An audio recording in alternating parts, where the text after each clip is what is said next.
नमस्कार, मैं अभिषेक कुमार आप सभी का स्वागत करता हूं फोकस स्टडी विद अभी में। तो आप सभी को मेरा जय गुरु।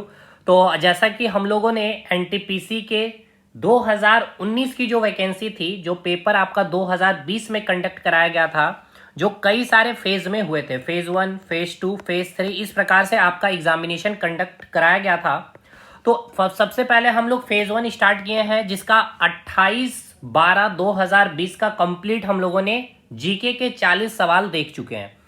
अब ये है आपका 29/12/2020 का शिफ्ट 1 का आज हम लोग पेपर देखने वाले हैं, ठीक है ना। यानी कि शिफ्ट 1 में जो भी सवाल आपके पूछे गए हैं वो सारे विथ एनालिसिस। देखिए, अब चलिए एनालिसिस पे आते हैं सबसे पहले, क्योंकि जब लास्ट में हम लोग खत्म करेंगे ना, तो एनटीपीसी की वैकेंसी आने के टाइम तक हम लोग बहुत अच्छे से समझ पाएंगे कि जीके आखिर कहां से पूछी जाती है एनटीपीसी के एग्जामिनेशन में।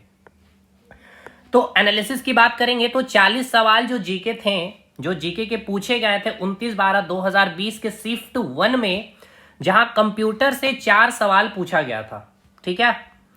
साइंस में 5 सवाल पूछे गए थे और जीके से आपको टोटल 31 क्वेश्चन थे, जिसमें से करंट अफेयर के 9 सवाल थे। अब यहां पे बात करेंगे कि स्टैटिक जीके से क्या पूछा गया था, कि नेशनल पार्क से एक सवाल है, मूवमेंट से एक सवाल, सॉरी मॉन्यूमेंट से, यानी कि जो भी किले होते हैं वहां से एक सवाल पूछा गया, उपनाम से एक सवाल है, पेंटिंग से एक सवाल यानी आर्ट एंड कल्चर, और वर्ल्ड हेरिटेज लिस्ट से आज के शिफ्ट में क्वेश्चन पूछा गया।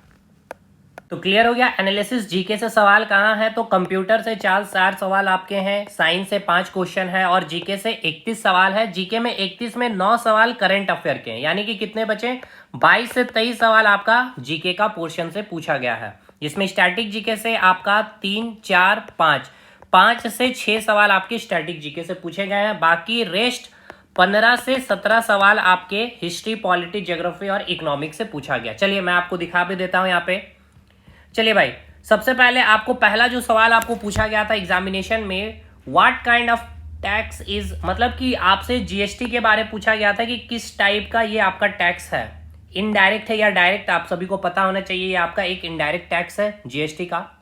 दूसरा सवाल नेशनल पार्क से पूछा गया था कि निम्नलिखित में से कौन सा एक बाघ संरक्षित यानी कि टाइगर रिजर्व आपका नेशनल पार्क है, तो जिम कॉर्बेट नेशनल पार्क। अब आपको यह जवाब देना होगा, क्योंकि मैंने आपको याद करवाया है जिम कॉर्बेट नेशनल पार्क ये कहां है, आपका उत्तराखंड में। अब उत्तराखंड में आपको सारे नेशनल पार्क, 6 के 6 नेशनल पार्क आपको याद होने चाहिए। यहाँ के जितने डांस हैं ये आपको याद होना चाहिए। यहाँ पे जो फेस्टिवल मनाए जाते हैं वो आपको याद होना चाहिए। अब मैंने आपको कैसे याद कराया था, उत्तराखंड में गंगा नदी है, ठीक है। तो भाई मैंने क्या बताया था, सबसे पहले गोविंदा को याद करना, गोविंद पशु विहार नेशनल पार्क हो जाएगा, वो कहाँ जाएगा, जिम जाएगा, जिम करके कहाँ बन जाएगा, राजा बन जाएगा, Rajaji national park, Jim Corbett national park. फिर वो नहाएगा कहाँ, गंगा में, तो गंगोत्री नेशनल पार्क, और फिर गंगोत्री नेशनल पार्क में गंगा में नहाने के बाद वो फूल लेगा तो फूल घाटी नेशनल पार्क, और फूल से ही आपका फूलदेई उत्सव भी आपका उत्तराखंड में मनाया जाता है, और किसे देता है वो, नंदा देवी, यानी कि नंदा देवी नेशनल पार्क। ये सभी उत्तराखंड के।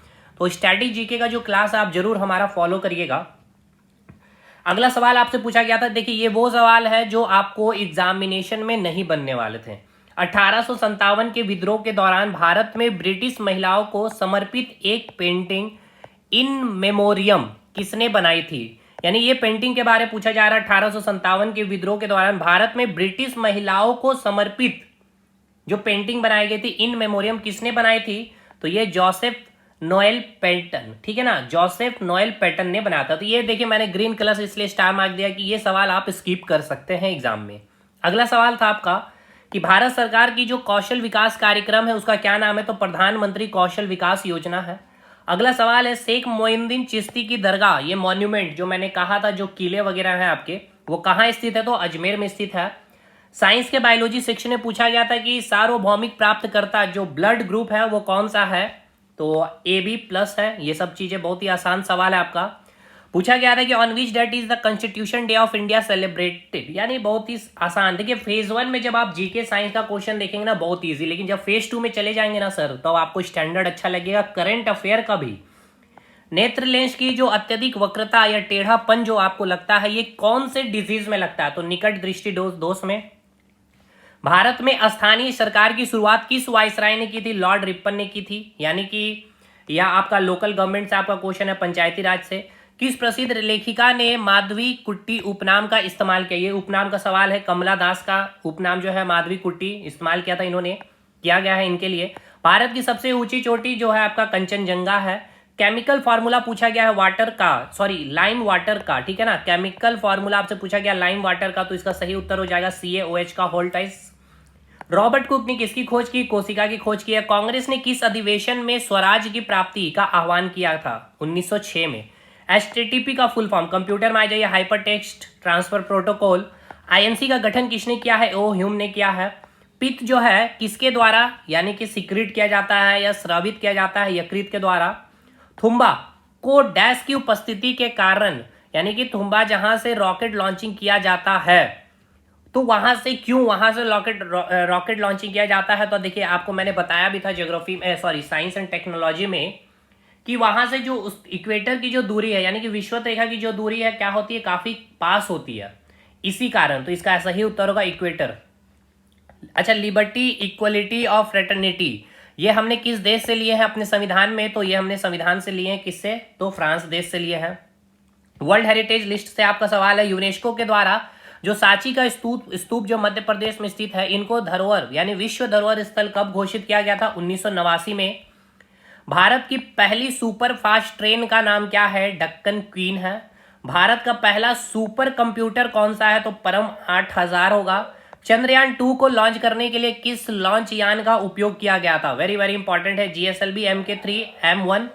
किसी अफ्रीकी देश ने विश्व, या ये अब देखिए ये वो सवाल है जो आप इसे स्किप कर सकते थे। देखिए ये दूसरा सवाल था जिसको आप स्किप कर सकते थे। क्वेश्चन ये है कि किस अफ्रीकी देश ने विश्व मलेरिया दिवस के अवसर पर बच्चों को रोग के प्रभाव से मुक्त करने हेतु पहला मलेरिया वैक्सीन लॉन्च किया था? तो मालावी, ठीक है ना, मालावी। ये याद रखना, अफ्रीकी देश का है ये, आपका अफ्रीकी देश है ये, यानी अफ्रीकी कॉन्टिनेंट का ये देश है, ठीक है। जो रूल, ये काफी मतलब कि पेड क्वेश्चन, एग्जामिनेशन को पूछा जाना फेवरेट क्वेश्चन है। रूर जो क्षेत्र है कहाँ की सबसे महत्वपूर्ण औद्योगिक क्षेत्र है? तो जर्मनी का। नेक्स्ट, काफी ज्यादा यहाँ पे मिनरल्स वगैरह मिलते हैं। Which country has the most successful cooperative farming? जो है आपका डेनमार्क। निम्न में से कौन सा वेब ब्राउजर नहीं है? तो ये सब तो बहुत आसान सा सवाल है। और फुटलूज जो उद्योग है ये किसका उदाहरण है? तो याद रखिएगा, कंप्यूटर चिप जो है वो फुटलूज का उद्योग का उदाहरण है। तो आपने देख लिया, ये टोटल आपको ये सवाल जो थे 28 सवाल, ठीक है ना। 28 सवाल आपके जीके से पूछे गए हैं, 9 सवाल आपके करंट अफेयर से पूछे गए हैं, बाकी मैंने एनालिसिस करके बता दिया है। तो चलिए, होप शो आपको चीजें समझ में आ रही हो कि क्वेश्चन का पैटर्न। तो देखिए आप यहाँ पे कितने सवाल बना सकते थे, मैंने आपको बताया। यहाँ पे 2 सवाल ऐसा है जो, सॉरी 3 सवाल ऐसा है जो आपसे नहीं बनेगा। पहला सवाल तो एक ये हो गया, 1857 का विद्रोह वाला पेंटिंग का नाम। यह उपनाम वाला एक हो जाएगा, आप शायद ना बना पाए। और अगला जो सवाल आपका ये अफ्रीकी देश वाला। 3 सवाल, यानी 28 में आपका, अगर हम लोग चलते हैं यहाँ पे, तो देखिए 28 में 3 सवाल आपसे नहीं बनेगा, बनना चाहिए था 25 सवाल। यहाँ पे भी अगर मान के चलते हैं आप कितना बना पाएंगे? 22 सवाल। साइंस के वो सवाल है जो आपसे सारे के सारे, और कंप्यूटर के सारे बनने चाहिए 9 सवाल, यानी कि 22 9 अगर करते हैं तो 31 सवाल, यानी कि यहाँ पे भी एक गलती करते हैं तो 30 सवाल, यानी 40 में आपका 30 सवाल बहुत अच्छा स्कोर हो सकता था, ठीक है ना। इस पेपर के अकॉर्डिंग, जिस प्रकार का पेपर मतलब कि सेट किया गया था फेज 1 में, काफी आसान है इसीलिए। चलिए इस वीडियो को यहाँ एंड करते हैं। अगले शिफ्ट 2 में हम लोग बात करेंगे 29/12/2020 की।